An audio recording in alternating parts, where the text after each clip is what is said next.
नमस्कार। मुद्दा तो है मैं आपका स्वागत है। मैं हूँ आपके साथ प्रभु पटेरिया।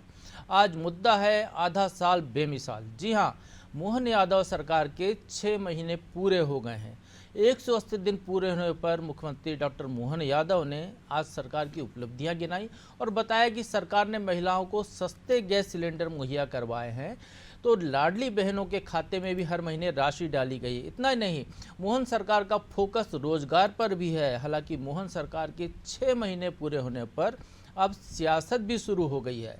कांग्रेस इसे इस कार्यकाल को बदहाल बता रही है, लेकिन सवाल ये है कि मोहन सरकार के इस छोटे कार्यकाल को कांग्रेस बदहाल क्यों बता रही है। कांग्रेस को इसको लेकर आपत्ति क्यों हो रही है, जबकि 6 महीने में से 3 महीने तो चुनाव आचार संहिता में निकल गए।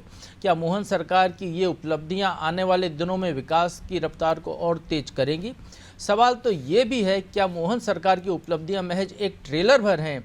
आज चर्चा में इन तमाम सवालों की तह तक जाने की कोशिश करेंगे, लेकिन पहले देखिए ये रिपोर्ट।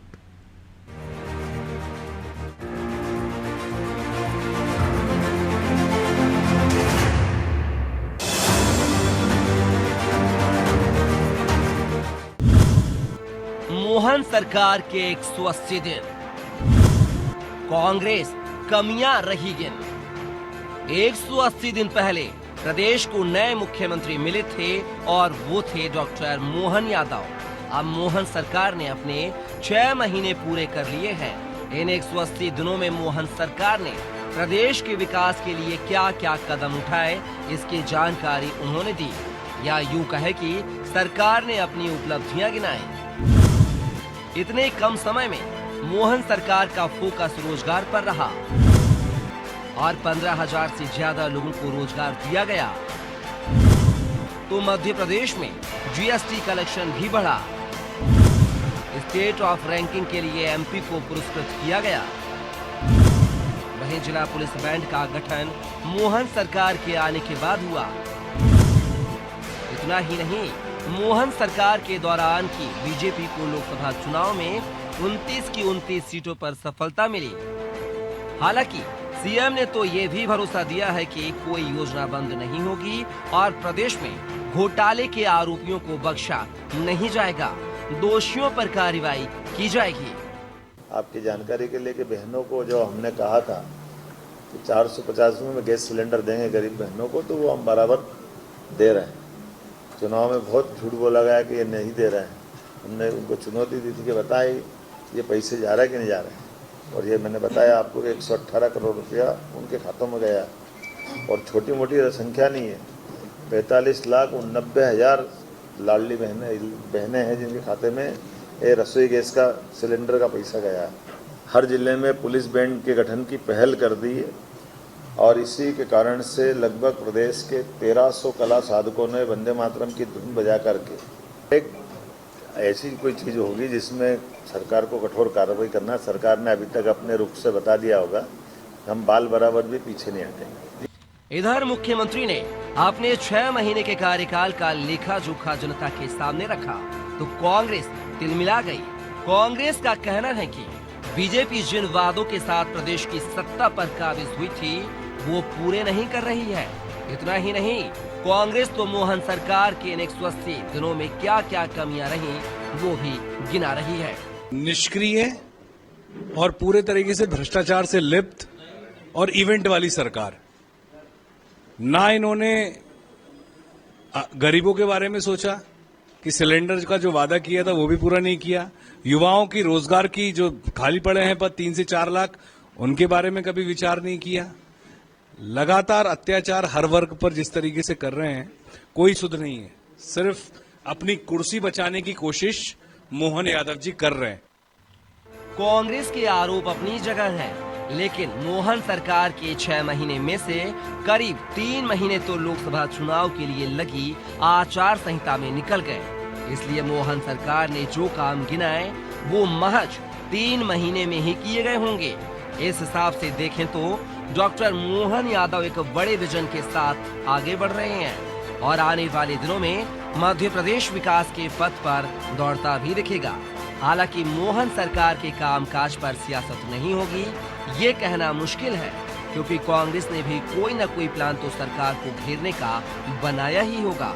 ब्यूरो रिपोर्ट, अनादि टीवी।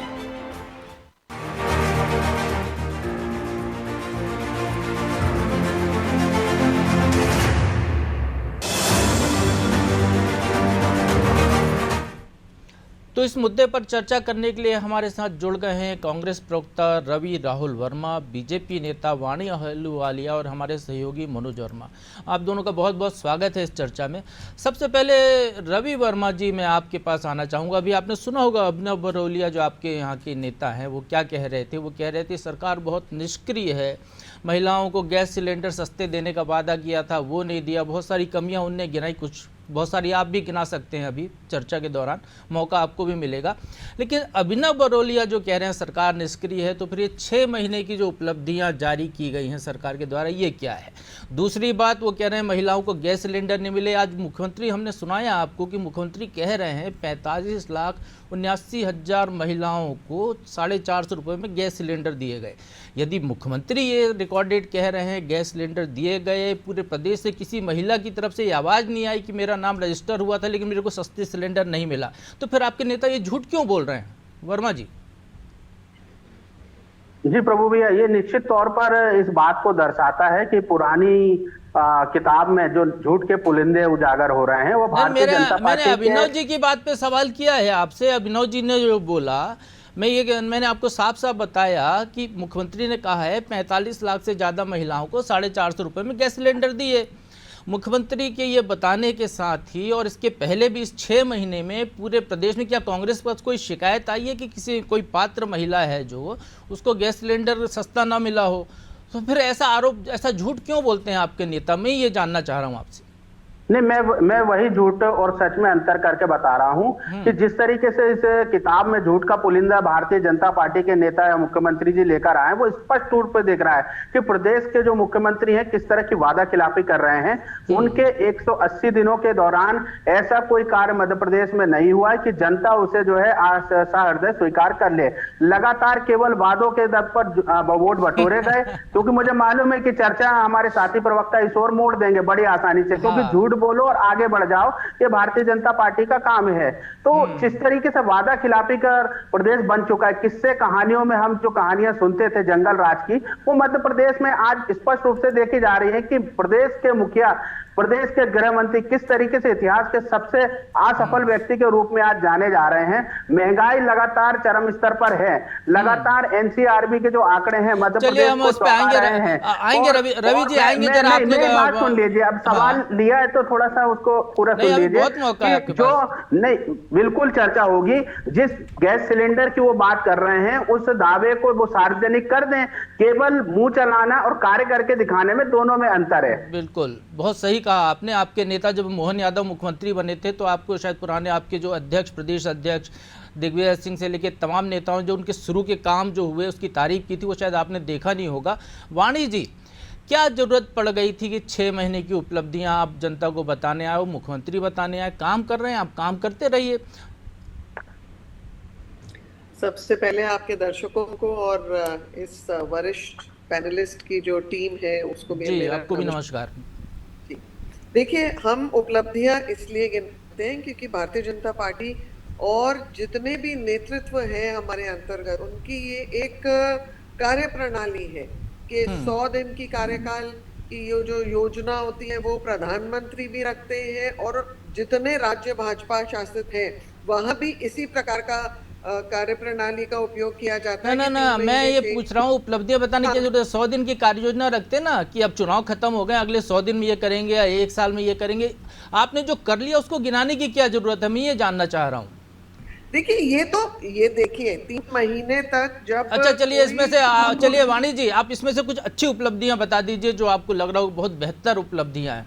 देखिए, मार्च में उज्जैन में एक रीजनल इंडस्ट्रियल कॉन्क्लेव का आयोजन किया गया था। वो प्रस्ताव को छोटे और जगहों पर भी करने का ऐसे योजना बनाई हुई है, ग्वालियर, रीवा, जबलपुर। इससे रोजगार बढ़ेगा, रोजगार के साथ साथ ऐसा सिलसिला होगा कि निवेश बढ़ेगा। पिछले 20 साल में हर 2 साल में ग्लोबल इन्वेस्टर समिट हो रही थी, अभी तक रोजगार खत्म का समस्या खत्म नहीं हो पाई है। चलिए बोलिए। रोजगार की समस्या तब तक नहीं खत्म होगी जब तक हम आत्मनिर्भर बनने की जो रास्ते पे चल रहे हैं, स्टार्टअप्स की जो उपलब्धि कर रहे हैं, ये सब कार्य पूरे होंगे। दूसरी चीज जीएसटी का आप देख लीजिए, जीएसटी में 19,000 करोड़ से ज्यादा का हमें लाभ मिला है। तो जीएसटी का पैसा जाएगा देश के और राज्यों के जो विकास की योजनाएं हैं उन्हीं में इस्तेमाल किया जाएगा। तो जीएसटी का पैसा तो हमारे ही आपका पैसा है वाणी जी, हमारे आपका पैसा ही तो जीएसटी कलेक्ट हुआ है, इस्तेमाल होगा। हाँ। लेकिन वो हमारे और आपके लिए इस धरा पर जनता के लिए इस्तेमाल होगा। उससे पुल बनेंगे, उससे और इंफ्रास्ट्रक्चर डेवलपमेंट होगा। तो क्या हम और आप अच्छी सड़कों पे चलना नहीं चाहते? हम और आप अच्छे रेलवे। अच्छा वाणी जी, इसमें एक वाणी जी आपने भी पढ़ा होगा, इसमें जो शुरुआती पन्ने पे जो उपलब्धि लिखी हुई है आपकी, वो उपलब्धि ये लिखी हुई है कि राम मंदिर में प्राण प्रतिष्ठा होने के बाद पूरे प्रदेश में दिवाली मनाई गई। जी बिल्कुल। तो सत्य है। ये क्या सरकार ने दिवाली मनाई या बीजेपी ने दिवाली मनाई या जनता ने मनाई? ये उपलब्धि है। इसमें एक जगह एक उपलब्धि ये गिनाई गई है वाणी जी कि नरसिंह घोटाले को लेकर कड़ी जांच के निर्देश दिए गए। क्या ये उपलब्धि है कि ये निर्देश है? ये उपलब्धि में आता है क्या? और ये तो हाईकोर्ट के निर्देश पर हुआ। मेरे को बोलने दीजिए आप। हाँ। मैं बोल पाऊंगी तभी मैं कुछ अपना वक्तव्य रख पाऊंगी। देखिए, अगर हम बताएंगे नहीं कि हम, कांग्रेस तो पूरा टाइम रोती रहती है, वो तो अपने आंतरिक मामलों से नहीं उधर ध्यान दे नहीं रही है और ये सब फालतू के बयानबाजियों में अपना टाइम वेस्ट करती है। पर ये सत्य है कि जीरो टॉलरेंस है भाजपा सरकार की। जीरो टॉलरेंस के अंतर्गत जो खामियां जहां मिलती हैं, जो भी व्यक्ति उसके अंतर्गत आता है, उसके ऊपर उपयुक्त लीगल कार्रवाई की जा रही है। अब हम जो राम मंदिर का बोल रहे हैं, हम और आपने नहीं मनाया। हम क्या है, नहीं, ये सरकार की उपलब्धि में थोड़ी शामिल होगा। मैं ये जानना चाह रहा हूँ, आपकी उपलब्धि में है क्या? सरकारी उपलब्धि देख लीजिए आप, या एक जश्न का माहौल देख लीजिए, या हमारे सनातन संस्कृति को और विरासत को कायम रखने का एक मापदंड देख लीजिए। फिर तो संसद में पीएमओ में आरती करनी चाहिए सरकारी कामकाज करने के बजाय। दिन भर भजन कीर्तन आरती होनी चाहिए पीएमओ में बैठ के। पूरे देश में सनातन का माहौल है, फिर सरकारी कामकाज पीएम निर्देश क्यों देते हैं काम करने के? पूरा दिन आपको ऐसा लगता है कि पूरा दिन भजन कीर्तन होता है पीएमओ में या सीएम हाउस? नहीं, हम तो ये कह रहे हैं कि ऐसा होना चाहिए। ये उपलब्धियों में है। तो चलिए आएंगे आपके पास। मनोज जी, कैसा लगता है आपको 6 महीने का कार्यकाल? आप पत्रकार की नज़र से आप देख रहे हैं, कांग्रेस का काम है आरोप लगाना, और हम देख रहे हैं वाणी जी को भी, और बीजेपी का काम है अपनी तारीफों के पुल बांधना। क्या 6 महीने में कुछ आपको लगता है कि जो 20 साल से चली आ रही सरकार थी वो एक नई दिशा में जा रही है, कुछ बेहतर मध्य प्रदेश को देने जा रही है? देखिए प्रभु जी, निश्चित तौर पर कर सकते थे। अब ये कहने को हो सकता है कि 3 महीने आचार संहिता में निकल गए, 90 दिन, लेकिन बावजूद उसके जो पहले शुरुआत में हमने देखी है कि लाउड स्पीकर की बात हो, मास्क की दुकान हटाने की बात हो, और अब फिर से उसी बात को आपको रिपीट करना पड़ रहा है 6 महीने बाद भी। तो इसका मतलब है कि ब्यूरोक्रेसी वो काम कर नहीं रही है जो मुख्यमंत्री निर्देश दे रहे हैं। सफाई का आप देख लीजिए कि जो नगर निगम का काम है, साफ सफाई का, वाटर बॉडी के संरक्षण का, महापौर घूमती हैं और कमिश्नर घूम रहे हैं, और जो आदमी सफाई कर रहा है वही तालाब में गुटखा थूक रहा है, उसका आपको चालान बनाना पड़ रहा है। तो ये जो सतत प्रक्रिया वाले काम है, उसके लिए निर्देश की जरूरत क्यों पड़ रही है? आपको लाउड स्पीकर हटाने के जब एक बार स्टैंडिंग आदेश हैं, फिर मुख्यमंत्री को रिव्यू को करना पड़ता है, और उसके बाद फिर हो जाता है कि इतने 1000 लाउड स्पीकर हटा दिए। मास्क की दुकान हटाने की बात होती है, फिर आपको दोबारा कहना पड़ रहा। तो जब आपको एक बार निर्देश है तो आप उसको लगातार वो काम करते रहिए। और अभी जो आपने कहा कि हम देख रहे हैं, एक तरफ प्रधानमंत्री नरेंद्र मोदी 100 दिन के एजेंडे के साथ आप गए, तो जो आपने कहा निश्चित तौर पर कि अब जब 3 महीने के ब्रेक के बाद जब सरकार कामकाज के लिए लौटी है, तो 100 महीने का रोड मैप सामने रखते तो बेहतर होता कि 100 महीने में सरकार ये करने वाली है। बारिश आने वाली है, लॉ एंड ऑर्डर की स्थिति को लेकर विपक्ष सवाल उठा रहा है, खुद गृह मंत्री का जिम्मा जो मुख्यमंत्री ने बैठक भी की उसको लेकर, मनोज जी, वो तमाम कलेक्टरों से भी बात की है। सरकार की चिंता का विषय है ये। तो मैं वही कह रहा हूँ, तो एक रोड मैप 100 महीने का हो जाता है, 100 दिन का कम से कम, कि 100 दिन के अंदर अंदर सरकार का ये टारगेट होगा, इस दिशा में सरकार आगे बढ़ेगी, तो लोगों को एक आइडिया लगता है। जो इंफ्रास्ट्रक्चर की बात हो रही है, अभी जो वाणी जी ने कहा हमारे आपके पैसे सड़क बन रही है, इसी भोपाल में आप देख लीजिए कितने सारे पुल है, मेट्रो है, 6-6 महीने 3-3 साल पीछे चल रही है। जो लागत 1 करोड़ थी वो 5 करोड़ तक हो गई है, एक उदाहरण बताया मैंने। तो उनका रिव्यू होना चाहिए कि जो काम पेंडिंग है वो क्यों नहीं हो पा रहे। तो मुझे लगता है कि ये सारी चीज़ें भी अगर होती तो ये ज़्यादा बेहतर होता। चलिए, हाँ रवि जी, एक आस्था में भोपाल के पास 60,000 करोड़ का एथेन बेड प्लांट लग रहा है। मरीजों को अस्पताल तक पहुंचाने के लिए हवाई सेवा शुरू हो गई है। प्रदेश के अंदर पर्यटन के लिए हवाई सेवा शुरू हो रही है। जो एयर एम्बुलेंस है वो फ्री में लोगों को ले जाएगी, ये भी उसमें एक उपलब्धि है, अच्छी सौगात कह सकते हैं इसको, उपलब्धि ना कहें तो भी। पीकेसी पार्वती काली सिंह चंबल जो लिंक प्रोजेक्ट है वो सतह पर आने को तैयार है। जो केन बेंतवा लिंक प्रोजेक्ट जो सालों से अधूरा पड़ा हुआ था, केवल कागजों में जिंदा था, उसको लेकर टेंडर हो चुके हैं। तो क्या निष्क्रिय अभी भी सरकार, आप सरकार को अभी भी निष्क्रिय कहेंगे? और जैसा मनोज जी कह रहे हैं कि भले 2 बार आदेश जारी किए हों, लेकिन खुले में मास्क की बिक्री में तो कमी आई है, निश्चित तौर पर साफ सफाई की व्यवस्था हुई है। तो क्या अभी भी आप इसको निष्क्रिय कहेंगे, या आप जैसा आपके नेता पहले, जो मैंने कहा कि आपके नेता उसी सरकार के कामों की तारीफ कर चुके हैं, तो क्या आप कुछ तो तारीफ करेंगे? अच्छा काम की तारीफ कीजिए, जो कमियां उसको बताइए। निश्चित तौर पर अच्छे काम की तारीफ करने में कोई गुरेज नहीं है, लेकिन काम कुछ ऐसा हो तो कि तारीफ की जाए। जिस टेंडर की आप बात कर रहे हैं, तो मैंने गिना दिया आपको। नहीं पटेरिया जी, देखिए ये पहले मैं अपनी बात कह लूं, आपने गिना दिए वो अच्छी बात है, आपका धर्म है, लेकिन मुझे जो मेरा पक्ष है वो मैं अपने हिसाब से ही रखना पसंद करूंगा ना। तो जिस तरीके से टेंडर हो गए, टेंडर और इन्वेस्टर समिट, हम सब ने देखा है कि आपके और मेरे पैसे की टैक्स की जिस तरीके से लूट की गई है मध्य प्रदेश में, इन्वेस्टर नाम के नाम पर जिस तरीके से भारतीय जनता पार्टी की सरकारें भ्रष्टाचार करती हैं और धरातल पे किसी भी प्रकार के उद्योग धंधे दिखते नहीं है। आज मध्य प्रदेश का जो असल मुद्दा है, चाहे वो नर्सिंग घोटाला हो, क्या मुख्यमंत्री जी ने उस घोटाले में मंत्री को बर्खास्त करने के आदेश दिए? कोर्ट के आदेश हुए तब जाके वो एफआईआर के लिए, जैसा कि आपने भी कहा, लेकिन मध्य प्रदेश के मुखिया एक धृतराष्ट्र की भूमिका में अभी भी आंख बंद करके बैठे हुए हैं। मंत्री को बर्खास्त करते, मंत्री को उससे हटाते जिससे जांच प्रभावित ना हो। तो मुद्दा यह है कि युवा आज भी बेरोजगार के लिए भटक रहा है। लगातार भारतीय जनता पार्टी के विधायकों से जो है भ्रष्टाचार के सबूत भी मिलते हैं कि उन्हीं के कॉलेज से टॉपर निकलते हैं सारे। तो असल मुद्दा यह है कि जनता और युवाओं की मांग पर मुख्यमंत्री कुछ कदम उठाते। इन्वेस्टर समिट है या टेंडर होने की बात है, टेंडर होते और किस तरह के भ्रष्टाचार हुए, काराम बांध जैसे बांध जो चलने से पहले ही ढह गए। मनोज भैया ने भी बहुत अच्छी बात कही कि पहले के जो प्रोजेक्ट है ऑलरेडी लेट चल रहे हैं, इन पर भी अगर सरकार संज्ञान लेती तो मैं ऐसा मानता हूं कि ये चर्चा और प्रासंगिक हो जाती। तो सही कहा आपने, कमलनाथ सरकार होती तो मेट्रो, अभी तक मेट्रो बहुत तेजी से चल रही होती, मेट्रो में हम सीहोर तक पहुंच रहे होते, निश्चित तौर पर। बिल्कुल बिल्कुल। लेकिन एक चीज आपने जो बात कही इन्वेस्टर समिट को लेके रवि जी, तो जब आपकी 15 महीने की सरकार थी तो क्या आपने इन्वेस्टर समिट नहीं की थी? और इन्वेस्टर समिट तो, और कोरोना जब आ गया था तब आप क्या एक फिल्मी कलाकारों का एक बड़ा आयोजन मध्य प्रदेश में करने जा रहे थे, तो आईफा अवार्ड होने वाला था। आईफा अवार्ड जी, उसे कहा कि पर्यटन बढ़ेगा मध्य प्रदेश में। आईफा से पर्यटन बढ़ेगा जिसमें बाहर के विदेशी कलाकार आने हैं, देश के फिल्मी कलाकार आने हैं और यहाँ लूट के उनको चले जाना है, खर्चा वहां नहीं हो रहा था। नहीं, ये कहना पूर्णतः असत्य होगा कि वो लूट के चले जाते। मध्य प्रदेश की जो फिल्म आईफा का बजट पता है कितना बजट निर्धारित किया था उसके लिए? अब मेरी बात तो सुने आप। तो ये कहना पूर्णतः असत्य उसमें एक और चीज है कि आईफा के लिए करोड़ों रुपए की राशि अग्रिम दे दी गई थी उस कंपनी को। आईफा हुआ नहीं और वो रकम वसूली की। किसी भी प्रकार की राशि बजट एलोकेट नहीं किया गया था। ये मैं पूरी डॉक्यूमेंट है इसके प्रस्तुत करने आज टेलीविजन पे, या मैं इस बात को पूरी गंभीरता और जिम्मेदारी के साथ कहता हूं रवि जी का टेलीविजन में क्या प्रस्तुत करें, जो प्रिंटेड आइटम है वो तो आइटम बजट में है ना। किया गया था। मैं ये पूर्णतः जिम्मेदारी से बात कह रहा हूं कि कमलनाथ जी की सरकार में ऐसा कोई बजट एलोकेट नहीं किया गया था, और अगर है तो कांग्रेस या तो बीजेपी के प्रवक्ता ऐसा कोई प्रमाण देने उस बात का कि बजट एलोकेट किया गया। और ये कहना गलत होगा कि विदेशी कलाकार आएंगे तो वो लूट के ले जाएंगे।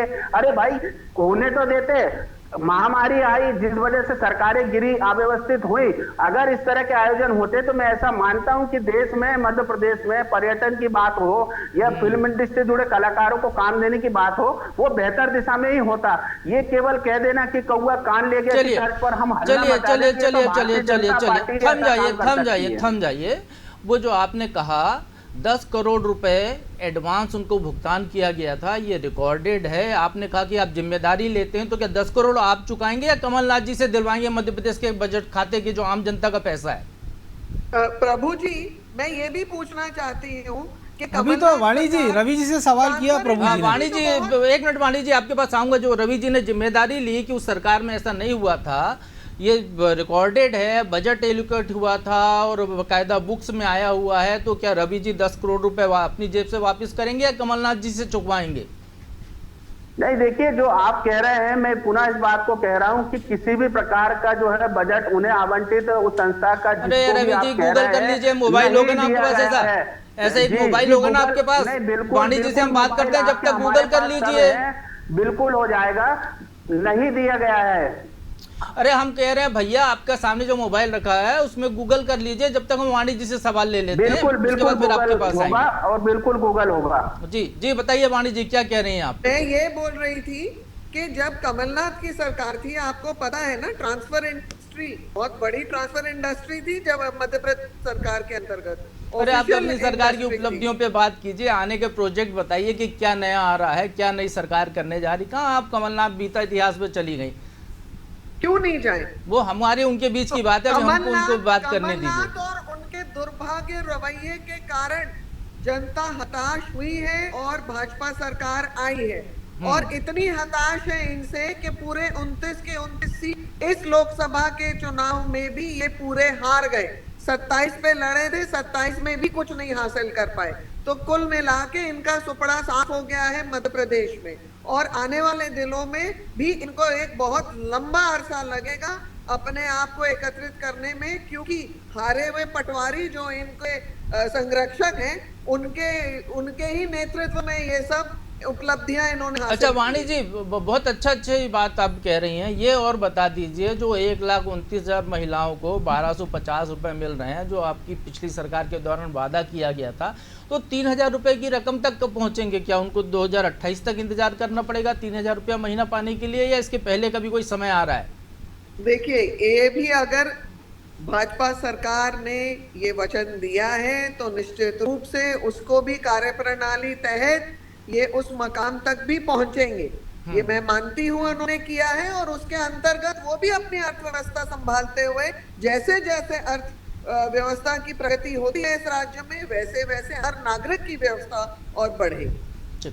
मनोज जी, क्या लगता है आपको 6 महीने की जो काम की गति है, इसको देखते हुए किस तरीके से मध्य प्रदेश, चूंकि एक विकास की रफ्तार चली आ रही है मध्य प्रदेश में, ये कहें मध्य प्रदेश पहले बीमारू राज्य था, बीमारू राज्य से विकासशील राज्य, विकसित राज्य बनने की दिशा में आगे बढ़ रहा है। नए उद्योग धंधों की बात हो रही है, जैसा हमने कहा आष्टा में भी एक नया प्लांट आ रहा है, तो रोजगार निश्चित तौर पर उससे भी बढ़ेंगे। ग्लोबल स्किल सेंटर जो बना है, वहाँ पर भी ट्रेनिंग का सेशन शुरू हो रहा है, इसी महीने से शुरू होने जा रहा है, वो भी एक उपलब्धि के तौर पर लेंगे। इंफ्रास्ट्रक्चर का भी काम हो रहा है। आपको कहाँ कमी लगती है, कहाँ सरकार को इसमें ज़्यादा बेहतर काम करना चाहिए? और एक उदाहरण और देना चाहूँगा, उड़ीसा में जो बीजू पटनायक की सरकार थी, वो लगातार चली, 24 साल सरकार चली, वहाँ 5T फार्मूला बनाया गया था एक, जिसके आधार पर काम होता था। तो ऐसा कोई फार्मूला मोहन यादव को ईजाद करना चाहिए अपनी सरकार के, काम जो टाइमिंग पे डिलीवरी हो जाए, कम खर्चे में हो, कामों में ट्रांसपेरेंसी हो, और सबसे बड़ी बात जो भर्ती परीक्षाओं वाला जो मामला पूरे देश में गूंज रहा है, तो उसको लेकर कोई ठोस कदम उठाने चाहिए। निश्चित तौर पर प्रभु जी, भर्ती परीक्षा को लेकर देखिए, अभी नीट को ले जो कुछ चल रहा है, मध्य प्रदेश की एक छात्रा ही, भोपाल की छात्रा ही हाई कोर्ट में गई उसके खिलाफ। तो एक तो भर्ती सिस्टम फुल प्रूफ बनाना चाहिए कि पेपर लीक जैसे मामले ना हो, ताकि जो लाखों युवा बैठते हैं उनके भविष्य से खिलवाड़ ना हो, क्योंकि जब परीक्षा टलती तो कई युवा जो है ओवर एज हो जाते हैं। दूसरी एक बात है कि अब मोहन सरकार जो है वो शिवराज सरकार की छाया से उभर गई है, क्योंकि अब शिवराज सिंह केंद्र में चले गए। अभी तक ये था कि उनकी छाया थी, हर चीज़ में तुलना होती थी। तो एक नई लकीर वो अपने लिए खींच सकते हैं, जो उन्होंने शुरुआत में प्रयास किया कि वो लाउड स्पीकर की बात हो, मांस की दुकानों की बात हो, लेकिन अब इससे हट के कि ये प्रतीकात्मक प्रयासों से हटके सरकार को कुछ ठोस उपाय करने होंगे, ताकि रोजगार का निर्माण हो और अच्छे से इंडस्ट्रियल डेवलपमेंट हो। एग्रीकल्चर जो हमारी ताकत है मध्य प्रदेश की, लेकिन उससे जुड़े हुए जो उद्योग हैं वो नहीं है मध्य प्रदेश में। वो हम देखते हैं कि शिवपुरी में कभी इतना टमाटर होता है कि 10 पैसे किलो बिक रहा है, कभी इतनी लहसुन हो जाती है कि 1 रुपये किलो बिक रही है। तो इनके लिए फूड प्रोसेसिंग प्लांट की दिशा में सरकार को मुझे लगता है सोचना चाहिए, और जिस एरिया में जो इंडस्ट्री है उसके हिसाब से अपनी सरकार को वो करना चाहिए। बेहतर सुझाव आपके। चूंकि समय समाप्त हो रहा है वाणी जी, और आपको रवि जी, बहुत-बहुत धन्यवाद। रवि जी बस एक सेकंड, ये जो आपने आईफा कहा, ये 22 करोड़ रुपए सरकार ने इकट्ठे किए थे, 10 करोड़ रुपया आईफा कंपनी को दिए थे, और 22 करोड़ जो इंडस्ट्री ने चंदा दिया था वो शिवराज सरकार ने कोरोना पे खर्च किया था। रवि जी आपके बगल में बैठ के ने यही गूगल कर लिया। बहुत बहुत धन्यवाद रवि जी चर्चा में जुड़ने के लिए। आपका भी मनोज जी, आपको भी धन्यवाद। तो मुद्दा तो है, मैं आज बस इतना ही। सवाल ये है कि आधा साल बेमिसाल की जो बात हो रही है, तो क्या बाकी के 4.5 साल किस दिशा में जा रहे हैं? क्या मोहन यादव जिस ट्रैक पर चल रहे हैं वाकई में वो ट्रैक मध्य प्रदेश को विकसित राज्य बनाने की दिशा में मील का पत्थर साबित होगा? नज़र रहेगी हमारे इस पर। आप बने रहिए अनाजी टीवी के साथ।